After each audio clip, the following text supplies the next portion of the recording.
This picture, Ghazi, is very motivating, inspiring, and very educative for the Indian youth about patriotism, commitment to the nation's security. It's a very serious movie, but at the same time, it's very interesting because it has depicted the history of 1971 Indo-Pak War, wherein our soldiers have shown their might and defeated Pakistan. But this picture was emotive, illustrative,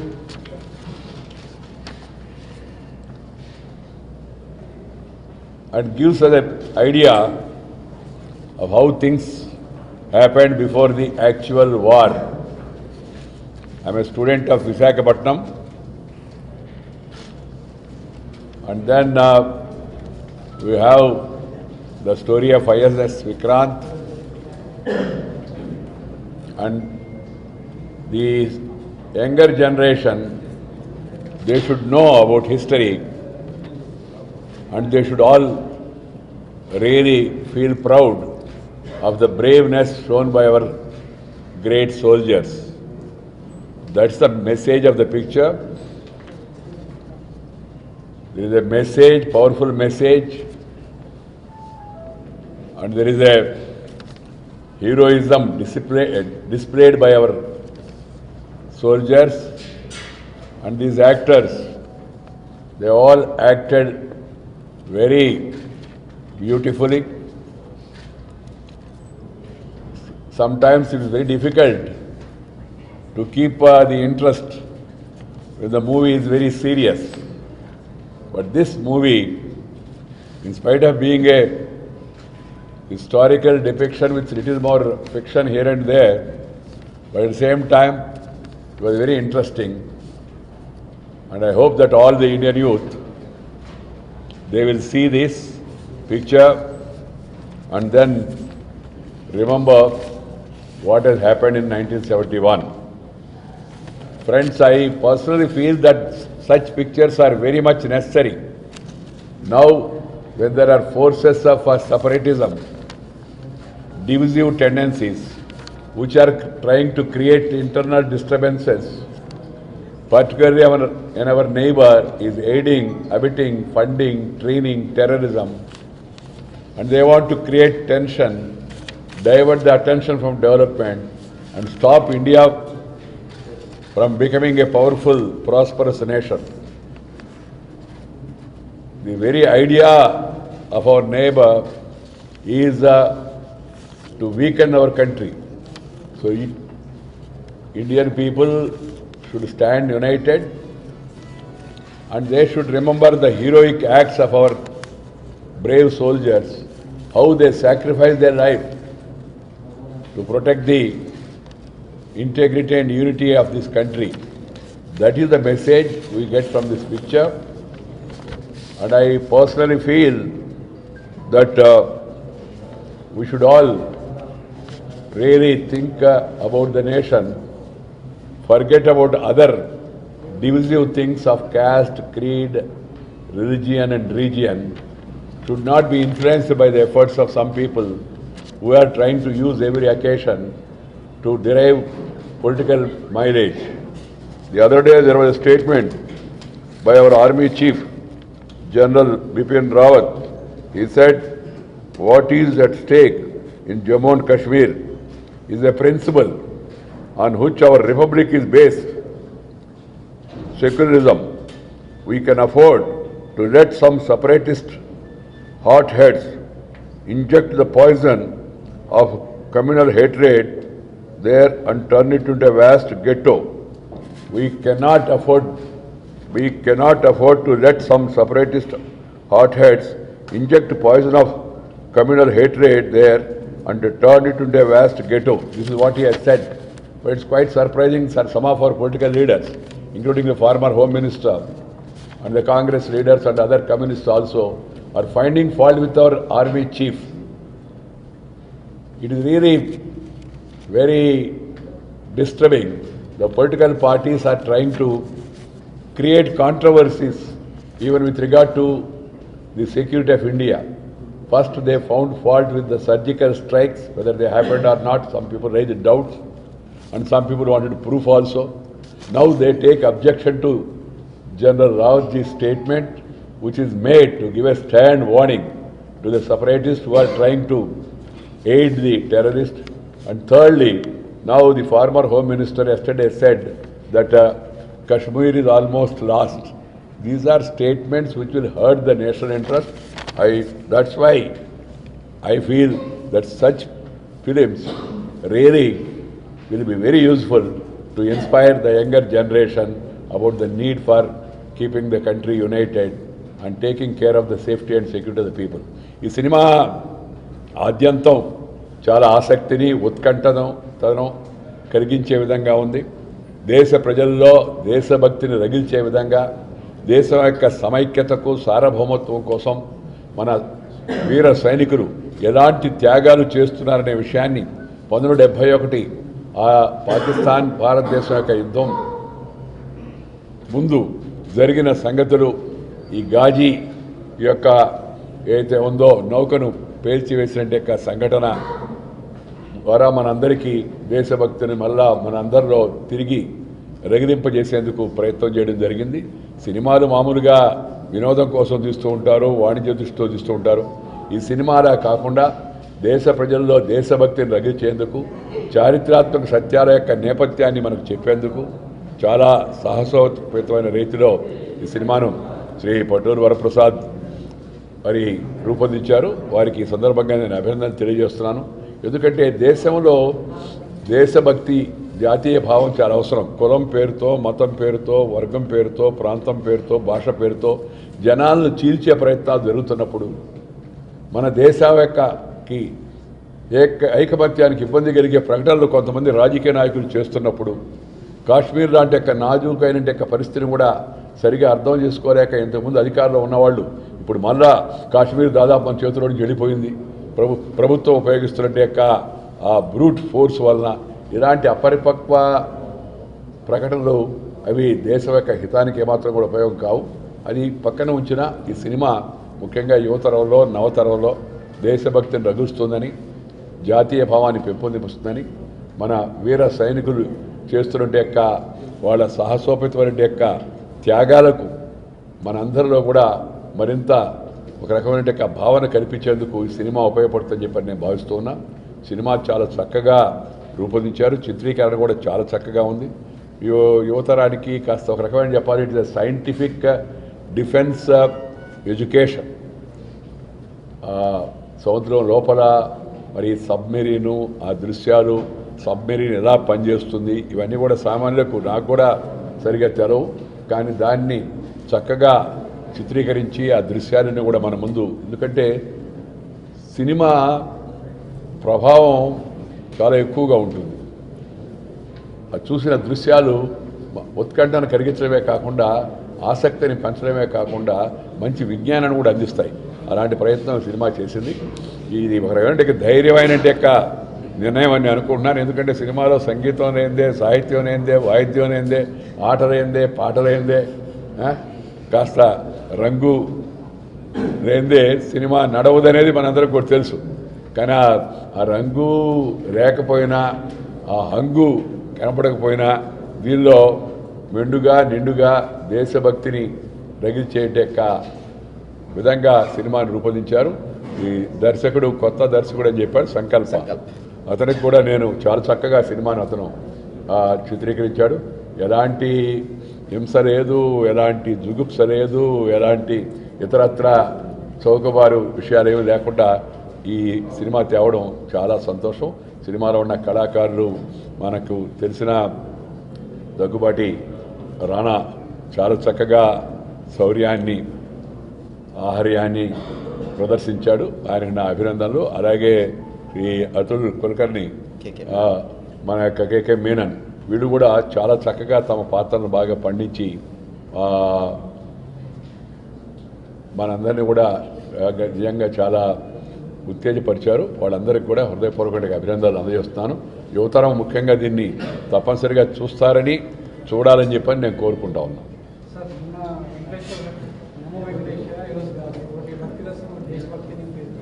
రెండింటిలో భక్తి ఉంది. భక్తి ఒకటి దైవభక్తి, రెండు దేశభక్తి. ఇలాంటి భక్తి రసమైన చిత్రాలను మనందరం ప్రోత్సహించాల్సిన అవసరం ఎంతో ఉంది. నేను ఆ సినిమాల కోసం కాదు, నేను భారతదేశంలో ఇన్ఫర్మేషన్ బ్రాడ్కాస్టింగ్ మినిస్టర్ అనే విషయం నాకు తెలుసు. దాంతోపాటు ఒక భారతీయ పౌరుడిగా కూడా ప్రజల్లో శాంతి ఉండాలంటే మరి భక్తి రసం అవసరం, ఆధ్యాత్మికత అవసరం. దాన్ని నమో వెంకటేశాయ సినిమా రాఘవేంద్రరావు గారి నేతృత్వంలో చాలా చక్కగా రూపొందించారు. అందుకే నేను దాన్ని ప్రశంసించాను. రెండవది, మనం భక్తి కావాలంటే దేశం ఉండాలా, దేశభక్తి ఉండాలా. కాబట్టి దేశభక్తిని రగిల్చేంటే ఆ సినిమాలు చాలా అవసరం. నేను ఇప్పుడు ఇంతకుముందే చెప్పాను, ముఖ్యంగా దేశానికి మన పక్కన ఉన్నవాళ్ళు మన దేశాన్ని అస్థిరపరచాలని చూస్తున్నప్పుడు, దేశంలో ఉన్న కొన్ని శక్తులు స్వార్థపర రాజకీయ తాత్కాలిక ప్రయోజనాల కోసం ప్రజల్లో విభజనలు తెస్తున్నప్పుడు ఇలాంటి మంచి దేశభక్తి ప్రబోధవంతమైన సినిమాలు రావడం చాలా మంచి ట్రెండ్ అని చెప్పి అనుకుంటాను. ఇది ఒక మంచి ట్రెండ్.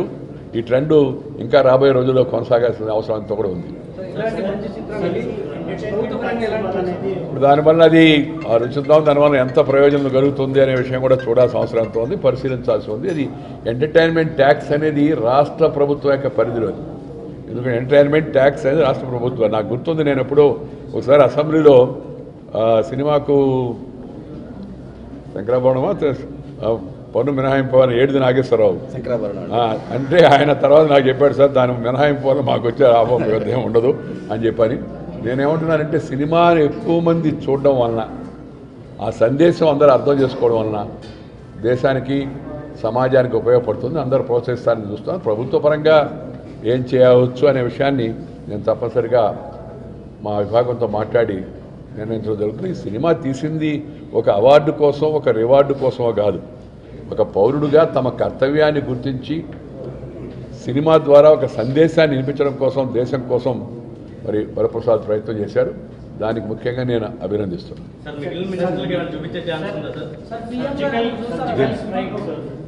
అపోజిషన్ వాళ్ళు కాలేదు అని మీ గవర్నమెంట్ ఏమో దాన్ని రైట్గా చెప్తుంది.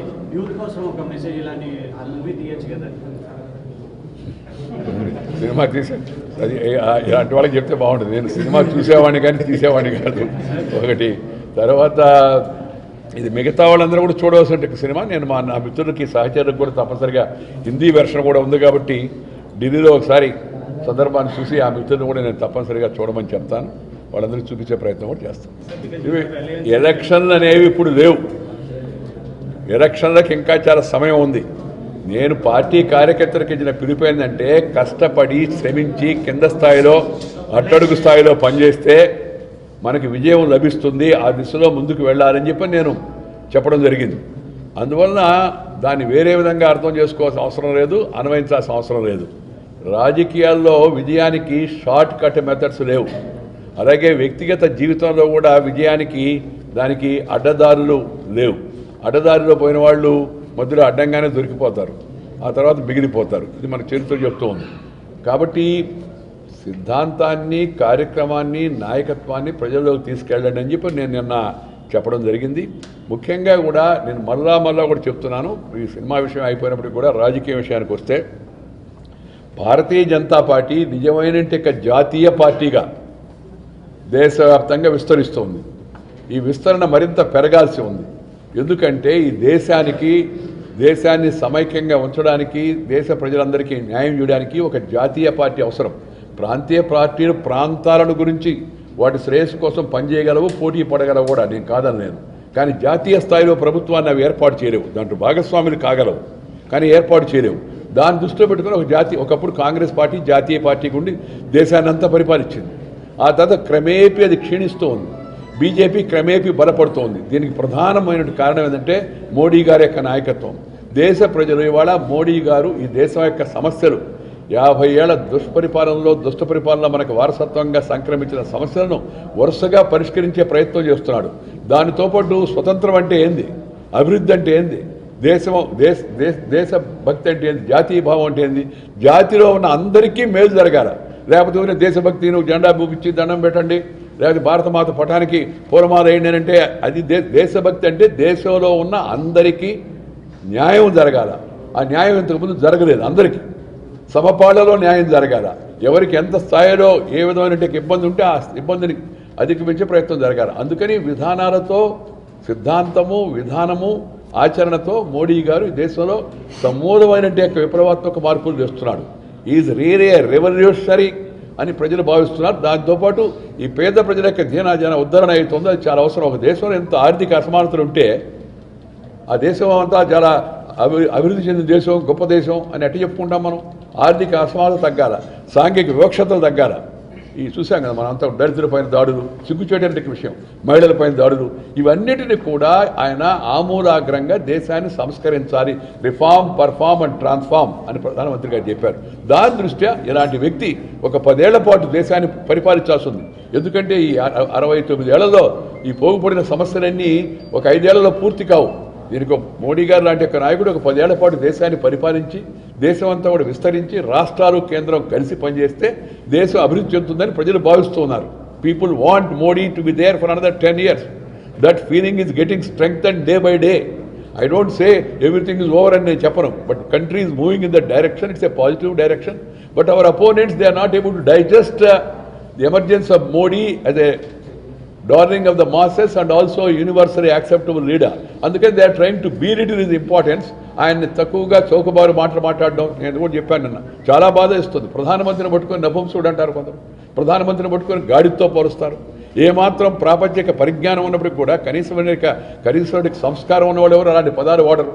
దట్టు దేశానికి ఏదో మొత్తం ప్రపంచంలోని గుర్తింపు ఇచ్చినటువంటి వ్యక్తిని వాళ్ళు ఓటమిని జీర్ణించుకోలేకున్నారు. మెయిన్గా ఏంటంటే వాళ్ళ ఓటమిని జీర్ణించుకోలేక ఈయన ఎదుగుదలను గమనించలేకపోవడంతో వచ్చిన సమస్య ఇది. దానికి ఉదాహరణగా నేను ఇందాక చెప్పాను, కాశ్మీర్లో ఈ కాశ్మీర్ కల్లోలం అనేది వారసత్వంగా సంక్రమించింది. జవహర్లాల్ నెహ్రూ ఆ రోజు చేసిన చారిత్రాత్మక తప్పిదం వలన హైదరాబాద్ లాగా సర్దార్ పటేల్ లాంటి ఒక మహానాయకుడికి కానీ ఆ కాశ్మీర్ సమస్యను కూడా అప్పగించి ఉంటే ఇవాళ కాశ్మీర్ సమస్య ఉండేది కాదు. కాశ్మీర్ భారతదేశంలో అంతర్భాగం. 69 సంవత్సరాలు అయిన తర్వాత కూడా ఇవాళ అలాంటి పరిస్థితి ఎందుకు ఉంది? దీనికి ఎవరు కారణం? 69 ఏళ్ళలో 50 ఏళ్ళుగా పరిపాలించిన వాళ్ళు కదా, వాళ్ళు ఆలోచించుకోవాలి కదా దాన్ని. అది వదిలిపెట్టి ఈయన 2.5 సంవత్సరాల కింద వచ్చిన మోడీ గారిని దాదాపు ఈ ప్రభుత్వం యొక్క తప్పుడు విధానాల వల్ల Kashmir was nearly lost because the central government used brute force to quell dissent there. అంటే పాకిస్తాన్ అనుకుని నినాదాలు చేస్తూ ఉంటే, సైన్యం పైన రాళ్ళు రువ్వుతూ ఉంటే, దేశభక్తులను అక్కడ ఇబ్బంది పెడుతూ ఉంటే, వాళ్ళపైన గట్టి చర్యలు తీసుకుంటే, అలాగే సరిహద్దు దాటి మన సైన్యం వాళ్ళ యొక్క స్థావరాలను ధ్వంసం చేసి మళ్ళీ విజయవంతంగా వెనక్కి వస్తే అభినందించాల్సింది భావించి central government is using brutal force to quell dissent there అని చెప్పని బాధ్యతారహితమైన మాటలు మాట్లాడడం ఏంది? ఈ పెద్ద మనిషి నిన్నటిదాకా దేశం యొక్క గృహమంత్రిగా ఉన్నాడు, హోమ్ మినిస్టర్గా. What is it he has done?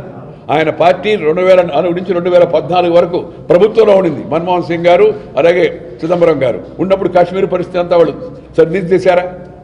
Modi గారు వచ్చిన కాశ్మీర్ పరిస్థితి అదుపు తప్పిందా? అక్కడ సమస్య ఉంది, సంక్లిష్టంగా ఉంది.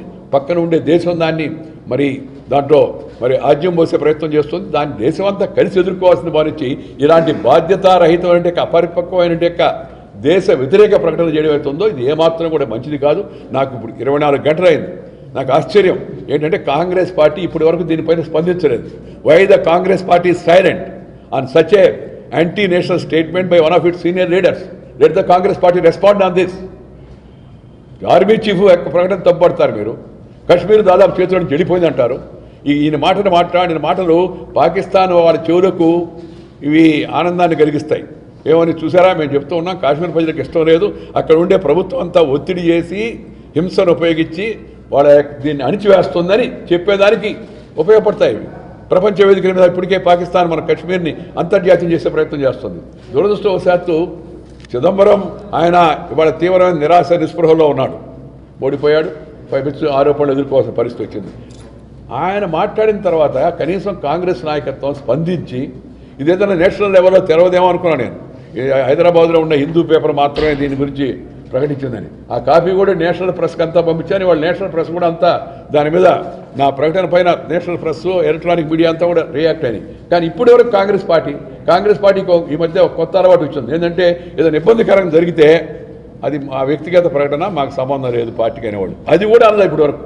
అంటే అర్థం ఏదైనా సరే ఈ ప్రభుత్వాన్ని ఇబ్బంది పెట్టాలా, మోడీని బదనాం చేయాలా, దేశం యొక్క సమైక్యత్వం అయినా రాజీ పడవచ్చు, కానీ మనం రాజకీయమైనటువంటి లబ్ధి పొందాలనే తప్పుడు ఆలోచనలో ఉన్నట్టుగా మనకు కనిపిస్తూ ఉంది. అందుకని నేను మళ్ళా డిమాండ్ చేస్తున్నాను, Congress party must come clean, make it stand very clear whether they are in agreement with mister Chidambaram statement, whether they are agreement with other Congress leader statement of criticising the chief of the Indian army.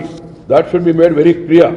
ఈరోజు మనం అలాగే reserve bank యొక్క స్వతంత్రం ఏదైతే ఉందో, స్వాయత్తత ఈ ప్రభుత్వం వచ్చినంత పోయిందని చెప్తాడు. అదే reserve bank governor doctor Subbarao గారు చెప్పారు, Chidambaram has clearly overstepped into the RBI turf as liquidity management is a quite essential central bank function. అది రిజర్వ్ బ్యాంకు ఈ యొక్క ఆర్థిక నీతిని స్వతంత్రంగా తయారు చేస్తుంది. దాంట్లో అనవసరంగా కాలు పెట్టి ఆర్థిక మంత్రి దాన్ని దెబ్బతీశాడని గవర్నర్గా ఆయన హయాంలో పనిచేసిన దూరు సుబ్బారావు చెప్పాడు. దాన్ని కూడా నేను ఉటంకించాను. దానికి కూడా కాంగ్రెస్ పార్టీ ఇప్పటి వరకు రెస్పాన్సిబుల్ లేదు. అందుకని ఐ హోప్ తర్వాత అక్కడ కాశ్మీర్లో ప్రజలందరూ 70% ప్రజలు, 7 మిలియన్ల ప్రజలు, అంటే వాళ్ళ లెక్కలో 70 లక్షల మంది ప్రజలు దే ఆర్ ఫీలింగ్ అలినేటెడ్, వాళ్ళు వేరైపోయినట్టు. నేను అందుకని 2 ఉదాహరణలు చెప్పాను. Militant hot bed Kashmir's throng martyred soldiers funeral. సైనికులు, వీర జవాన్లు దేశం కోసం ప్రాణాలు త్యాగం చేస్తే ఈ సినిమా కూడా సంబంధం ఉంది దాంతో. ఏమనంటే మొహిదుద్దీన్ లాన్స్ నాయక్ మొహిదుద్దీన్, ఆయనకి ఈ టెర్రరిస్ట్తో పోరాడుతూ ప్రాణం పోయింది. ప్రాణం పోతే ఆయన కాశ్మీర్ వ్యాలీకి చెందినవాడు. వ్యాలీలో చిదంబరం గారు చెప్పినట్టుగా దాదాపు వ్యాలీ మన చేతిలో వెళ్ళిపోయింది చెప్తాడు ఆయన. కాశ్మీర్ అక్కడ thousands of people they came and then paid lost tributes with the tricolor draped body of Mohiduddin was brought in an army. Thousands of residents of Punchpora village poured out of their homes in a spontaneous gesture to pay the respect to the dead soldier and console bereaved family. ఆ చనిపోయిన సైనికుడికి నివాళులు అర్పించడం కోసం వేలాది మంది స్వచ్ఛందంగా తరలి వచ్చారనేది జాతీయ టైమ్స్ ఆఫ్ ఇండియాది, లోకల్ పేపర్ కూడా కాదు. దాంట్లో వచ్చినట్టు కథనం. దానికి ఈయనేం చెప్తాడు, కాశ్మీర్ ప్రజలు దాదాపు అంతా వాళ్ళు వేరైపోయినట్టుగా భావిస్తున్నారు, నిర్లక్ష్యానికి గురైనట్టుగా భావిస్తున్నారని. రెండవది ఏమో మొన్న శివరాత్రి మన అందరం చేత భక్తి ప్రపత్తులతో చేసుకున్నాం. అదే శివరాత్రి రోజు కాశ్మీర్ నుంచి చాలామంది అంతకుముందు పండితులను బయటకు నెట్టేస్తున్నారు తీవ్రవాదులు, వేరపాటువాదు. అక్కడ ఈ Shivaratri brings Muslims and Pandits together. అదే కాశ్మీర్లో Muslims have cleaned up organised puja temple in 1000 specially designated Herath greeting cards have been produced. Herath అంటే అక్కడ శివరాత్రి కింద పండితుల యొక్క భాషలో. We decided to clean premises of temple for the Pandits. వాళ్ళ కోసం మేము ముస్లిమ్స్ వెళ్ళి దేవస్థానాన్ని పరిశుభ్రం చేశారు. కాశ్మీర్లో తమ సోదరులంటే కాశ్మీర్ పండితులు శివరాత్రి జరుపుకునేందుకు ఇంతటి ఐకమత్యం, ఇంతటి సుహృద్భావ వాతావరణాన్ని అక్కడ కనపరుస్తూ ఉంటే ఏ కొద్ది మందో చేస్తున్నట్టు దుశ్చర్యను పెట్టి కాశ్మీర్ అంతా దాదాపు చేతిలో నుంచి వెళ్ళిపోయింది. కాశ్మీర్ ప్రజలంతా కూడా వాళ్ళు మమ్మల్ని నిర్లక్ష్యానికి గురైపోయామని చెప్పిన వేర్పాటు భావనలో ఉన్నారని చెప్పి దేశం యొక్క మాజీ హోంమంత్రి చెప్పడం ఎంత బాధ్యతారహితం. ఈ 2 విషయాలపైన కూడా నేను నిజంగా వ్యక్తిగతంగా కూడా చాలా ఆందోళన చెందుతున్నాను. I'm so disturbed as a citizen that I never expected that the Congress leaders will stoop down to that level to make this even national unity also into a political issue. కాబట్టి దయచేసి ఈ 2 విషయాలపైన Congress party స్పందిస్తే బాగుంటుంది. ఈ సినిమాకి దీనికి నేరుగా ముడిపెట్టొద్దు. ఇది నేను నా వ్యక్తిగతమైన కామెంట్. మళ్ళీ రెండోసారి మిమ్మల్ని పిలవడం ఎందుకనే ఉద్దేశంతో ఎలాగో మీరు అందరూ ఇక్కడికి వచ్చారు కాబట్టి దానికోసం చెప్పి మరొకసారి నేను ఈ సినిమా నాకున్నంటే ఈ వ్యస్తమైన సమయంలో బిజీలో కూడా నాకు ప్రసాద్ చెప్పాడు. ఆ తర్వాత కొంతమంది యువకులు కూడా చెప్పారు, సార్ సినిమా చాలా చక్కగా ఉంది, చూడవలసిందని. సో ఒక ప్రముఖులు చూస్తే మిగతా వాళ్ళు కూడా కొంత ఆలోచిస్తారు దాన్ని అనే ఉద్దేశంతో నేను ఇవాళ కాస్త తీరిక చేసుకొని ఇక్కడ రావడం జరిగింది. దీంతోపాటు ఇవాళ మన శ్రీ కూచిపెట్ల శ్రీనివాస్ మన భారతీయుడు, తెలుగువాడు, అమెరికాలో ఉంటే ఆయన్ని జాతి దురహంకారపూరిత వైఖరిలో కాల్చి చంపడం అందరినీ దిగ్భ్రాంతికి గురి చేసింది. భారతీయ ప్రజలందరికీ కూడా చాలా ఆవేదన కలిగించింది. తెలుగు రాష్ట్రాల్లో ప్రజలు కూడా దానివల్ల చాలా విషాదం కూడా పొందినారు. నేను వారి కుటుంబ సభ్యులందరికీ నేను సానుభూతి తెలియజేస్తున్నాను. నాకు ఆ విషయం తెలిసిన వెంటనే నేను కేంద్ర విదేశాంగ మంత్రి సుష్మా స్వరాజ్ గారితో మాడాను. సుష్మా స్వరాజ్ గారు వెంటనే చురుగ్గా స్పందించి అక్కడ ఉండే ఎంబసీకి కూడా తగు సూచనలు ఇచ్చి దాని పూర్వాపరాలు కనుక్కోవడం, తర్వాత అక్కడి నుంచి పార్థివ శరీరాన్ని తీసుకొచ్చే ప్రయత్నం కూడా త్వరితగతిన తీసుకొచ్చే ప్రయత్నం కూడా చేస్తున్నాను కూడా ఆమె చెప్పడం కూడా జరిగింది. సుష్మా స్వరాజ్ గారు మీరు చూస్తున్నారు, ప్రవాస భారతీయులు, విదేశాల్లో ఉన్న భారతీయులకు ఎక్కడ ఏ ఇబ్బంది వచ్చినా తక్షణం ఆమె స్పందించి సహకరించే మోడీ గారి ప్రభుత్వం యొక్క విధానం ప్రకారం ఆమె ముందుకు వెళుతూ ఉన్నారు. ఈ అమెరికా ఇవాళ ఈ ఘటన పైన America స్పందించవలసింది.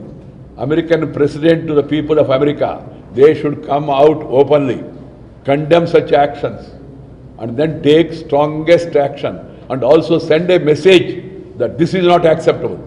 This is not acceptable అనే విషయాన్ని అమెరికా యావత్తు సమాజం చెప్పాల్సి ఉంది. మన దేశంలో అక్కడక్కడ చిన్న సంఘటనలు జరిగితే వాటిని పెద్దగా చూసి భారతదేశంలో జరుగుతుందని చెప్పని ప్రపంచ వేదికల మాడే నాయకుడు, ప్రపంచంలో పురాతనమైన ప్రజాస్వామ్యం అని చెప్పుకునే అమెరికా ఇలాంటి చర్యలు అవుతున్నాయో, జాతి వివక్షతో కూడిన చర్యలు అవుతున్నాయో సిగ్గుచేటనివి, అమెరికాకు కళంకం తెచ్చేవి. అందుకని అమెరికా అధ్యక్షుడు, అమెరికా యొక్క పాలకులు, అమెరికా పౌర సమాజం కూడా ఈ విషయం పైన ఏకత్రాటిపై స్పందించి ఇలాంటి సంఘటనలను ఖండించవలసి ఉంది. వారి శ్రీమతి చాలా చక్కగా ఆమె అంతా శోక సముద్రంలో ఉండి కూడా చక్కని ప్రశ్నలు అమెరికా సమాజాన్ని నుంచి కోరింది. దానికి సమాధానం ఇవ్వడం చాలా అవసరం, లేకపోతే దీనివల్ల చాలా తప్పుడు సంకేతాలు వెళుతూ ఉన్నాయి. ఈ సంకేతాలు అమెరికాకు మంచిది కాదు, అమెరికా ప్రజలకు మంచిది కాదు, ప్రపంచానికి కూడా మంచిది కాదు. ఎందుకంటే ప్రపంచంలో అమెరికా ఒక శక్తివంతమైన దేశం. అలాంటి శక్తివంతమైన దేశం అని చెప్పుకునే, ప్రజాస్వామ్యంలో ఆదర్శవంతమైన దేశం అని చెప్పుకునే అమెరికాలో ఇలా వరుసగా ఈ మధ్యకాలంలో 7 సంఘటనలు జరిగాయి. ఈ సంఘటనలు జరగడం అవుతుందో చాలా గర్హనీయం. వీటిని తీవ్రంగా ఖండిస్తున్నాను. కేంద్ర మంత్రిగా అమెరికా ప్రభుత్వం, అమెరికా పౌర సమాజం దీనిపైన తక్షణమే స్పందిస్తుందని చెప్పి భావిస్తున్నాను. భారతీయ ప్రజలందరూ అక్కడ ఉన్న ముఖ్యంగా తెలుగు వాళ్ళు కొన్ని లక్షల మంది ఉన్నారు అమెరికాలో. వాళ్ళందరూ సంయమనంతో వ్యవహరించాలని, సందర్భానుసారంగా అక్కడ ఉన్న పరిస్థితులను అర్థం చేసుకొని మన తెలుగు వాళ్ళు, భారతీయులందరూ కూడా సంయమనంతో సందర్భోచితంగా వ్యవహరించాలని, ఆత్మస్థైర్యంతో ఉండాలని చెప్పి నేను భారతీయ ప్రజలను, తెలుగు సమాజాన్ని అంతా కూడా కోరుతూ ఉన్నాను. తానా వాళ్ళు, లేకపోతే ఆటా వాళ్ళు, నాట్స్ వాళ్ళు వీళ్ళకి కావాల్సిన సహకారాలు అందిస్తూ ఉన్నారు. అక్కడ ఉన్న పరిస్థితి కొంత ఈ మధ్యకాలంలో ఒక రకమైన నాజూకైన పరిస్థితి ఏర్పడి ఉంది. వాళ్ళ యొక్క కొన్ని పాలసీ ప్రకటనల వలన దాన్ని అర్థం చేసుకొని మనం వ్యవహరించాల్సిన అవసరం అంతా కూడా ఉంది. ఎందుకంటే మనం విదేశ గడ్డపై ఉన్న విషయాన్ని కూడా మన వాళ్ళు గుర్తించుకోవాల్సిన అవసరం ఉంది. తమ వృత్తుల్లో న్యాయం చేస్తారు, మనకి మంచి పేరు కూడా ఉంది. అది కొంతమందికి ఈర్ష్య కూడా కలిగిస్తూ ఉంది. దాన్ని కూడా దృష్టిలో పెట్టుకొని సంయమనంతో వ్యవహరించి, బాధ్యతగా వ్యవహరించి మనము పరిస్థితిని అదుపు తెచ్చేందుకు మన వంతు సహకారం మనం అందించాల్సిందిగా కోరుతున్నాం. భారత ప్రభుత్వం కూడా అమెరికా ప్రభుత్వంతో ఇప్పటికే విదేశాంగ శాఖ సుష్మా స్వరాజ్ గారు దాన్ని టేకప్ చేయడం జరిగింది. అత్యున్నత స్థాయిలో ఈ విషయాలను అమెరికా ప్రభుత్వంతో చర్చించడం జరుగుతుంది.